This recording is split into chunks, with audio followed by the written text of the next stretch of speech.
شیطان ایک وسوسہ دیتا ہے.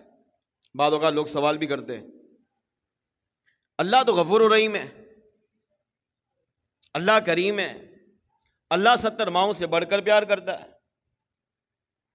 اللہ کی ایک رحمت کی جھلک جب ساری کائنات بنی ہوئی ہے تو 99 رحمتیں قیامت کے دن اللہ ہوگی، تو یہ کیسے ہو سکتا ہے کہ اللہ اپنے بندوں کو دوزخ میں ڈالے؟ یہ کیسے ہو سکتا ہے کہ اللہ اپنے بندوں پہ عذاب نازل کرے جب وہ ماؤں سے بڑھ کر پیار کرتا ہے؟ جب اس کا بندہ ایک مرتبہ رب کو اللہ پکارے، اللہ اسے بخش دیتا ہے. جب اس کا بندہ ساری زندگی نافرمانی کرنے کے باوجود بھی ایک مرتبہ شراب کی حالت میں اللہ کو پکارتا ہے، اللہ اسے بھی بخش دیتا ہے. تو اتنا کریم رب ہے، پھر اپنے بندوں کو عذاب کیسے دے گا؟ اتنا کریم رب ہے تو پھر دوزخ میں کیسے ڈالے گا؟ نماز پڑھو، اللہ غفور الرحیم ہے، بخش دے گا. اگر روزہ رکھ لیں، اللہ غفور الرحیم ہے، بخش دے گا. بھئی قبر میں سانپ ہے، بچھو ہے، قبر کا عذاب ہے، قبر کا آگ ہے، وہاں جانا ہے. ہم نے یہاں دنیا میں 50-60 سال گزارے، وہاں ہزاروں سال رہنا ہے. نہیں، اللہ کریم ہے، بخش دے گا. قیامت کا اتنا خوفناک مرحلہ ہوگا، سورج 1.25 میل پر ہوگا، زمین تانبے کی ہوگی، 1000-50,000 سال بندے کو وہاں کھڑا کیا جائے گا. انسان کیسے برداشت کرے گا؟ اللہ کریم ہے، بخش دے گا. اس طرح کے سوالات کر کے آج کل کا بولا بھالا مسلمان اپنے آپ کو جھوٹی تسلی دے کر اللہ کی عبادت سے جی چرانے میں کامیاب ہو جاتا ہے. اسی بات کو اس روایت سے سمجھیے.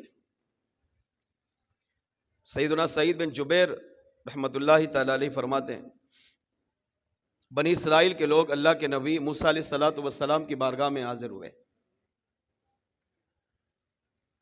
اور یہی آ کر سوال کیا ہے.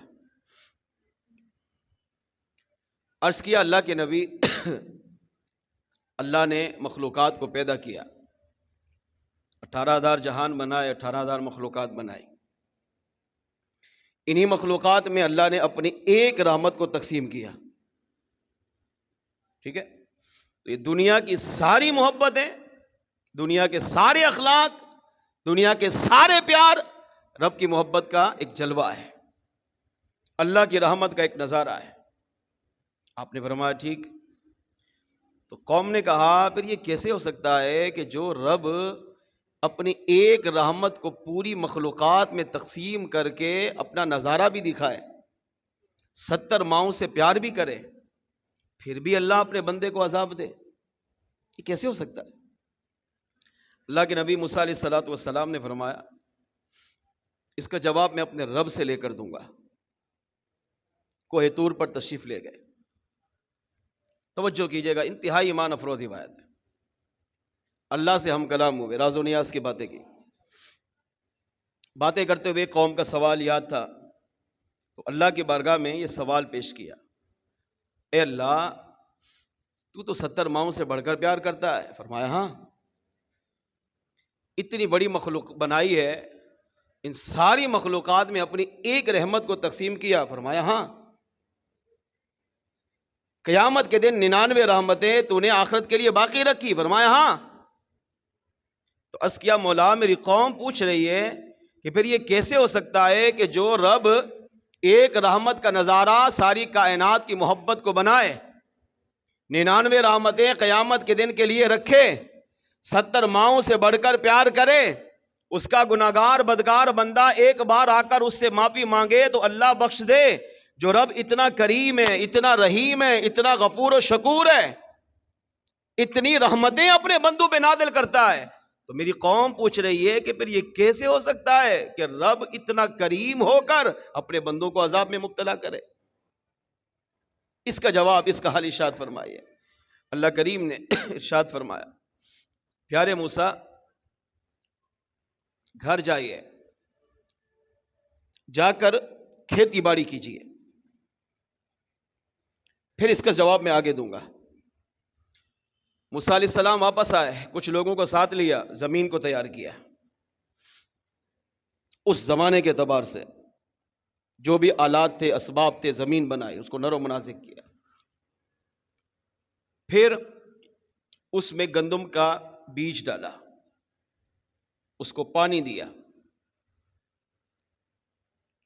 کچھ دن لگے، وہ گندم پک کر تیار ہو گئی. اللہ کی بارگاہ میں پھر حاضر ہوئے. اللہ کھیتی تیار ہے. اللہ کریم نے ارشاد فرمایا پیارے موسیٰ اس کو کاٹو. آپ واپس تشریف لائے، لوگوں کو ساتھ لیا، جا کر اس کھیتی کو کاٹا. پھر اللہ کی بارگاہ میں حاضر ہوئے، عرض کیا مولا کاٹ دیا. ارشاد فرمایا دانے کو اور بھوسے کو الگ الگ کرو. آپ واپس تشریف لائے اور قوم کو ساتھ لیا اور دانے اور بھوسے الگ الگ کیے. پھر اللہ کی بارگاہ میں پیش ہوئے، مولا دانا الگ ہو گیا ہے، بھوسا الگ ہو گیا ہے. اللہ کریم نے ارشاد فرمایا اب جو دانا الگ کیا ہے نا، اس دانے کو صاف کرو. پھر واپس آئے، قوم کو ساتھ لیا اور دانوں کو صاف کیا. اب صاف ستھری گندم ایک طرف ہو گئی. اب دوبارہ گئے اللہ کی بارگاہ میں، عرض کیا مولا دانے بھی صاف ہو گئے. اب اللہ کریم نے ارشاد فرمایا پیارے موسیٰ کیا بچا؟ اتنی محنت کی، زمین تیار کی، دانا ڈالا، پانی دیا، اللہ نے اسے پکایا، فصل تیار کی، پھر کاٹا، پھر اس دانے کو بھوسے کو الگ الگ کیا، پھر دانے کو صاف کیا. اب پوچھا پیارے موسیٰ بتائیے کیا بچا؟ اس کیا مولا بھوسا. ارشاد فرمایا یہ کسی کام کا ہے؟ عرض کیا نہیں. تو اللہ کریم نے ارشاد فرمایا پیارے موسیٰ جس طرح یہ بھوسا کام کا نہیں ہے، اس سے کوئی نفع کوئی نقصان نہیں ہو رہا، یہ خارج ہے. اگرچہ آج کل ہم اس سے بھی فائدہ اٹھاتے ہیں، مگر نہ یہ نفع دے رہا ہے نہ نقصان، اضافی چیز ہو گئی ہے. فرمایا اس میں بھلائی ہے بھوسے میں؟ عرض کیا نہیں. تو اللہ فرماتا ہے پیارے موسیٰ پھر سمجھیے اسی طرح جس طرح یہ بھوسا ہے اس میں کوئی بھلائی نہیں ہے، یہ کسی کام کا نہیں ہے، اسی طرح میں اپنے بندے کو بھی وقت دیتا ہوں. جب میرا بندہ کسی کام کا نہیں رہتا، میں دیکھتا ہوں کہ اب اس میں بھلائی نہیں ہے، تب جا کر میں اپنے بندے کو عذاب میں مبتلا کر دیتا ہوں. یعنی بھلائی بالکل نہ ہو تب جا کے وہ عذاب میں مبتلا ہوتا ہے. اب اس سے پہلے پیچھے آؤ. یہ جس طرح زمین بنائی، دانا ڈالا، پانی دیا، فصل تیار کی، پھر اس کو کاٹا، پھر دانے کو الگ کیا، بھوسے کو الگ کیا، پھر دانے کو صاف کیا. اب جو اچھی چیز تھی وہ استعمال میں لائے اور جو بھوسا تھا اس کو ضائع کر دیا. فرمایا بالکل اسی طرح میرا بندہ جب تک اپنا تعلق میری طرف رکھتا ہے، رب سے تعلق جڑا رہتا ہے، شریعت پر عمل کرتا ہے، اسلام دین کے احکام پر عمل کرتا ہے، میرے محبوب علیہ السلام کی انبیاء کی اتباع کرتا ہے، تب تک میں اسے عذاب نہیں دیتا. عذاب تب دیتا ہوں جب میں دیکھتا ہوں کہ میرے بندے کے اندر اب بھلائی ہے ہی نہیں. جس طرح بھوسے میں بھلائی نہیں ہے تو اسے ضائع کر دیا جاتا ہے، اسی طرح میرے بندے کے اندر جب تک بھلائی ہوتی ہے میں عذاب سے بچا لیتا ہوں، اور جب میرا بندہ بھلائی سے محروم ہو جاتا ہے تب جا کر اسے عذاب میں مبتلا کرتا ہوں.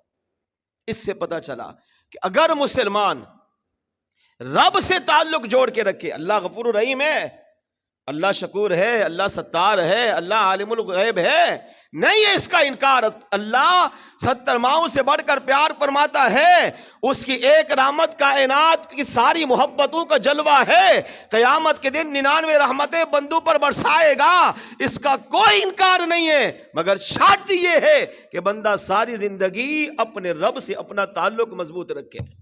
اللہ کے احکام پر جتنا پتہ چلے اس پر عمل کرتا رہے، اللہ نے جن کاموں سے روکا اس سے اپنے آپ کو بچاتا رہے۔ جب مسلمان ہو کر اللہ کی کچھ نہ کچھ شریعت پر عمل کر کے عقائد اچھے لے کر دنیا سے جاتا ہے، پھر یہ عذاب میں مبتلا نہیں ہوگا، بلکہ اللہ اپنی رحمت کے صدقے اس کی قبر کو بھی جنت کا باغ بنائے گا۔ قیامت کے دن 99 رحمتوں کے سائے میں اسے بھی جگہ عطا کرے گا، اور اپنے محبوب علیہ السلام کی شفاعت کے صدقے اسے بھی جنت میں داخل فرمائے گا۔